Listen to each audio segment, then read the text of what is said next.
Pemirsa, kita sampai di penghujung jumpa kita di spesial talk show peran akar rumput dalam menghambat laju penyebaran COVID-19 di Nusa Tenggara Timur bersama Ikatan Ahli Kesehatan Masyarakat Indonesia. Dan tentu juga banyak harapan yang nanti juga disampaikan ya sebagai closing statement. Tetapi sebelumnya juga ini teman-teman dari IAKMI 2021 tentu sudah punya perencanaan yang akan dilakukan.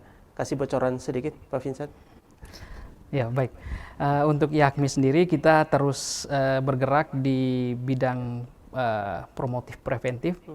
Dan satu hal yang jarang diketahui ya, bahaya sebenarnya yang dari COVID, selain dari kita menjaga jarak, memakai masker, terus menghindari kerumunan, satu hal lagi menghindari merokok. Nah, itu hal yang sangat fatal yang menjadi pemicu lainnya, jadi penyakit jantung, penyakit kronis yang lain itu ditimbulkan oleh rokok ini. Jadi kita coba untuk membuat suatu kampanye secara masif untuk mengurangi konsumsi rokok. Khusus NTT juga agak tinggi dia punya konsumsi tembakau dari data nasional, sehingga kalau bisa kita coba untuk mengkampanyekan ini di masa pandemi ini. Ini masa yang pas untuk kita masuk untuk pola hidup sehat. Ya, kalau PHBS di dalamnya ada satu konten di mana tidak boleh merokok dalam rumah. Dan harapan kita itu yang mungkin kita bisa kejar selama ini. Dan juga kita terus mengedukasi, mengadvokasi teman-teman kita yang kemarin di pilkada masing-masing kita akan terus mengadvokasi, membuat tanda komitmen dan untuk terutama pada pencegahan ini. Jadi COVID ini sebenarnya mengajarkan kita, khususnya kita dari IAKMI untuk lebih masif lagi bergerak untuk melakukan pencegahan.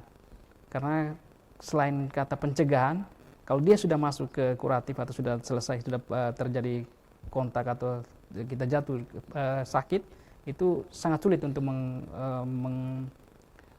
memperbaikinya. Jadi kita coba untuk mencegahnya. Jadi itu yang kita harapkan di 2021, kita merancang program beberapa, kemudian kita memperkuat lagi jaringan kita. Intinya di kolaborasi sebenarnya. Kita coba mengajak semua komponen yang ada dari pemerintah, dari organisasi profesi, semua mari kita jalankan peran kita masing-masing tanpa ada satu yang dominan. Itu sangat fatal ya. Kalau seandainya satu sudah dominan, maka yang lainnya akan menarik diri. Dia akan lepas. Jadi ya kamu sendirilah yang mengatur. Tapi bagaimana kita bergandeng tangan bersama-sama sehingga kesehatan masyarakat itu ditingkatkan. Imun tubuh seperti yang sudah dikatakan tadi bahwa harus ditingkatkan. Dan itu ada di sana lintas sektor. Jadi ada pertanian, perkebunan, peternakan, perikanan, seluruhnya. Jadi kita bahu-membahu. Ya kita ambil contoh kemarin musibah erupsi gunung. Kebetulan saya dari ILAP, Lembata. Itu kan salah satu hal yang cukup fatal di sana. Mungkin AFB TV juga sudah meliputnya dengan luar biasa. Terima kasih banyak. Bagaimana orang bergerak dan berkumpul. Nah, itu kan COVID-nya akan muncul di sana. Kemudian bagaimana mereka kekurangan pangan di sana. Kan ternak hewan mereka dibiarkan di sana. Kemudian banyak yang mati. Lalu itu jelas mempengaruhi perekonomian. Itu sangat jelas. Mereka tidak kembali untuk berkebun lagi dan rumah mereka tinggalkan. Mereka berada di tempat pengungsian saat ini. Dan itu peran dari pemerintah seluruh sektor harus ada di sana. Sehingga bisa mengembalikan itu. Jadi kita coba melakukan edukasi. Semua komponen kita sama-sama bergerak. Dan kuncinya ada pada akar rumput tadi, di desa tadi. Di pedesaan ada dana desa yang luar biasa banyak. Jadi kita coba kawal untuk bisa dikelola dengan baik. Jangan hanya untuk orang-orang tertentu, tetapi seluruh masyarakat desa. Terutama mereka yang ekonomi lemah. Nah, itu yang kita harus. Baik, dan saya ke Pak Roni untuk closing statementnya. Silakan Pak Roni. Baik, terima kasih Pak Dam.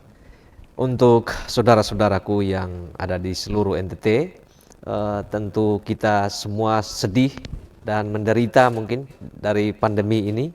Ingatlah bahwa ada begitu banyak anggaran negara sudah dikeluarkan untuk bisa menangkal pandemi COVID-19. Jangan sampai kita membuat anggaran yang sudah dialokasikan atau dibelanjakan oleh pemerintah itu menjadi sia-sia. Tetaplah menjaga protokol kesehatan. Ingat bahwa kalau kita tidak bisa menghentikan penularan, maka kita tidak akan pernah bisa lepas dari pandemi. Tapi sedapat mungkin kalau kita bisa cepat menghentikan penularan, maka mungkin 2021 kita sudah kembali ke situasi yang normal, kita bisa bertatap muka, anak-anak sekolah bisa bertemu dengan guru-gurunya, mahasiswa bisa bertemu dengan dosen-dosennya, dan kita bisa bergembira lagi, beraktivitas juga di pasar-pasar atau di mana saja berada. Jadi sedapat mungkin kita bisa lepas dari situasi yang sulit ini. Terus jaga dan terapkan protokol kesehatan secara baik, dan sukses untuk kita semua.